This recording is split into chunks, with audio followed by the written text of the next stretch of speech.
Screen पर जो video आपको नजर आ रहा है वो भारतीय अंतरिक्ष अनुसंधान संगठन यानी इसरो के 100वें लॉन्चिंग मिशन का है।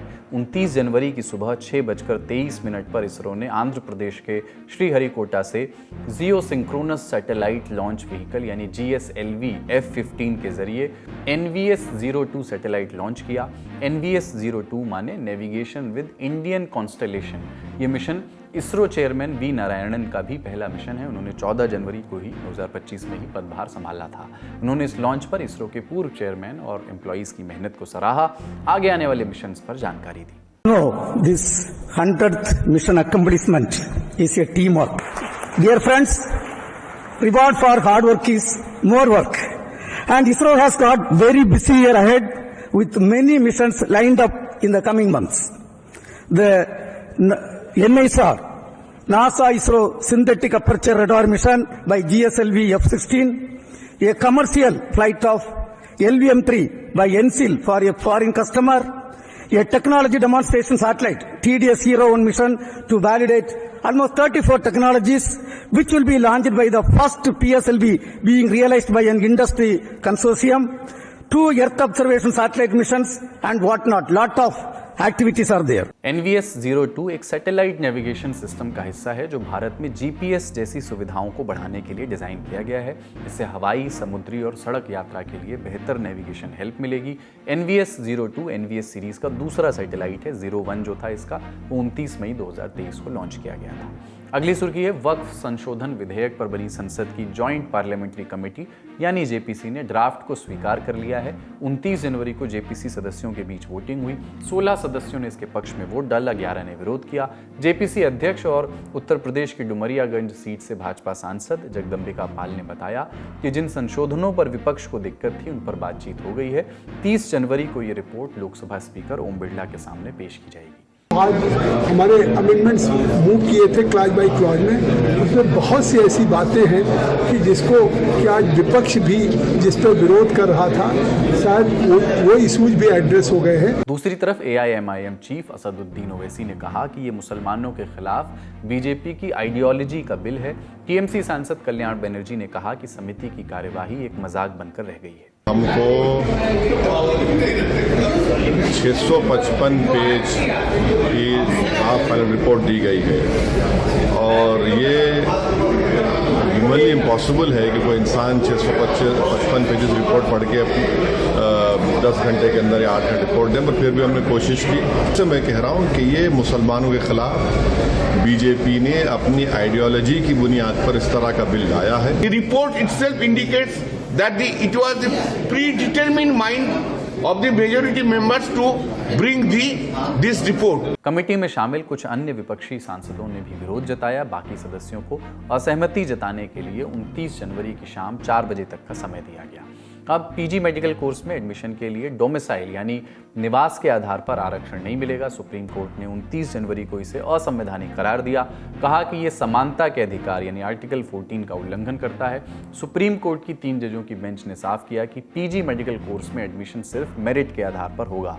हालांकि कोर्ट ने यह भी स्पष्ट किया कि राज्यों में पहले से चला आ रहा डोमिसाइल आधारित आरक्षण इस फैसले से प्रभावित नहीं होगा। कोर्ट की कही 3 खास बातें जान लीजिए। पहली, संविधान हमें किसी भी राज्य में रहने, वहां व्यापार करने और किसी भी शिक्षण संस्थान में एडमिशन लेने का अधिकार देता है। दूसरी, MBBS जैसे अंडर ग्रेजुएट कोर्स में कुछ मामलों में डोमिसाइल कोटे की गुंजाइश हो सकती है, लेकिन PG मेडिकल कोर्स में इसकी अनुमति नहीं दी जा सकती। तीसरी, PG मेडिकल में स्पेशलिस्ट डॉक्टर तैयार किए जाते हैं, इसलिए उच्च स्तर की शिक्षा में केवल मेरिट आधारित चयन ही होना चाहिए। ये मामला 2019 में पंजाब और हरियाणा हाईकोर्ट के एक फैसले से जुड़ा था। तब चंडीगढ़ के government medical college and hospital में PG एडमिशन को लेकर हाईकोर्ट ने डोमिसाइल रिजर्वेशन को अमान्य करार दिया था। इस फैसले को सुप्रीम कोर्ट में चुनौती दी गई थी। अब सुप्रीम कोर्ट ने भी हाईकोर्ट के फैसले को सही ठहराते हुए साफ कर दिया है कि PG मेडिकल कोर्स में सिर्फ मेरिट चलेगी, डोमिसाइल कोटा नहीं चलेगा। अगली सुर्खी में दिल्ली विधानसभा चुनाव के तमाम अपडेट्स। पहला अपडेट है कांग्रेस ने दिल्ली चुनाव के लिए अपना घोषणा पत्र जारी कर दिया है। पार्टी ने 5 गारंटियों को अपने मैनिफेस्टो में शामिल किया है। दिल्ली वालों को 300 यूनिट तक फ्री बिजली, 25 लाख रुपए तक का फ्री हेल्थ इंश्योरेंस, बेरोजगार युवाओं को 8500 रुपए, गरीब परिवार की एक महिला को 2500 रुपए और महिलाओं को 500 रुपए में गैस सिलेंडर और किचन किट जैसे वादे। दूसरा अपडेट है यमुना नदी में जहर वाले दावे पर दिल्ली के पूर्व मुख्यमंत्री अरविंद केजरीवाल ने हरियाणा हरियाणा सरकार पर यमुना के पानी को जहरीला करने के आरोप लगाए थे। इस पर एलजीवी के सक्सेना ने मुख्यमंत्री आतिशी को लेटर लिख करके कहा है कि चुनाव के बीच केजरीवाल के बयान से दो पड़ोसी राज्यों के बीच बड़ा विवाद हो सकता है। अब मुख्यमंत्री आतिशी ने भी एलजी को लेटर लिख करके जवाब दिया है। उन्होंने कहा कि यमुना में अमोनिया का लेवल तय सीमा से 700% अधिक है। ये एक ऐसा तथ्य है जिसे आप नकार नहीं सकते, चाहे आप कितनी भी रिपोर्ट में हेरफेर करें। हरियाणा सरकार का लगातार बचाव करना आपकी अपनी निष्ठा पर भी सवाल खड़े करता है। तीसरा अपडेट, प्रधानमंत्री नरेंद्र मोदी और लोकसभा में नेता प्रतिपक्ष राहुल गांधी दिल्ली के अलग अलग इलाकों में चुनाव प्रचार करने पहुंचे। प्रधानमंत्री ने करतार नगर में 50 मिनट की स्पीच दी।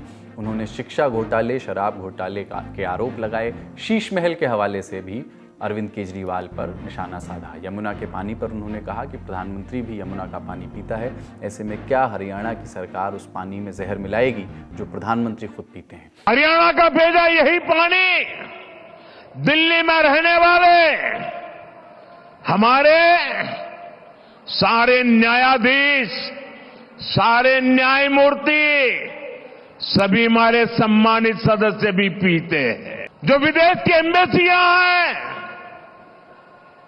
दुनिया की एम्बेसियां हैं, वो भी वही पानी पीते हैं।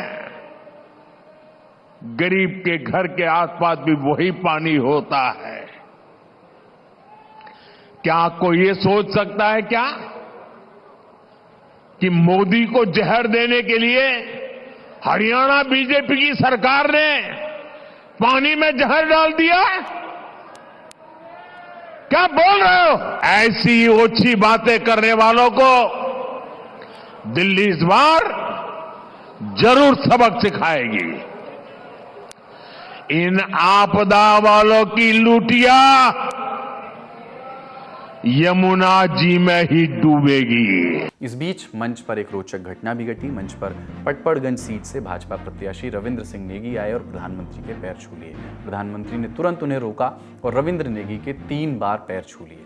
नेता प्रतिपक्ष राहुल गांधी ने भी रैली की। बवाना में उन्होंने क्या कहा, सुनिए। और मोदी जी जो करते हैं, झूठे बयान देते हैं, हर मीटिंग में झूठ बोलते हैं, वैसे ही केजरीवाल काम करते हैं।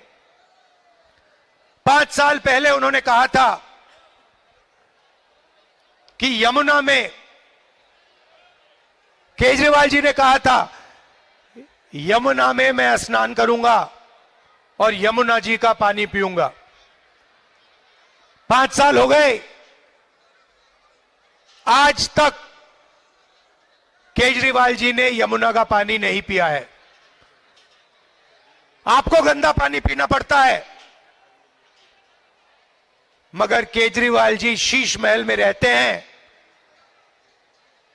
करोड़ों रुपए के मकान में रहते हैं, साफ सुथरा पानी पीते हैं और आपको झूठे बयान करते हैं। चौथा अपडेट, एआईएमआईएम के टिकट पर चुनाव लड़ रहे दिल्ली दंगे के आरोपी ताहिर हुसैन पर। ताहिर मुस्तफाबाद सीट से कैंडिडेट हैं। सुप्रीम कोर्ट ने उन्हें चुनाव प्रचार के लिए 6 दिन की सशर्त कस्टडी पैरोल दी है। 29 जनवरी की सुबह 6 बजे उन्हें तिहाड़ जेल से बाहर लाया गया। पुलिस की निगरानी में चुनाव प्रचार किया उन्होंने। कोर्ट की शर्त के मुताबिक वो दिन में 12 घंटे ही प्रचार कर सकते हैं। शाम तक उन्हें जेल वापस जाना होगा। आज का ललन टॉप शो यहीं तक। अपना और अपनों का ख्याल रखिए, देखते रहिए दी ललन टॉप। शुक्रिया, शुभ रात्रि।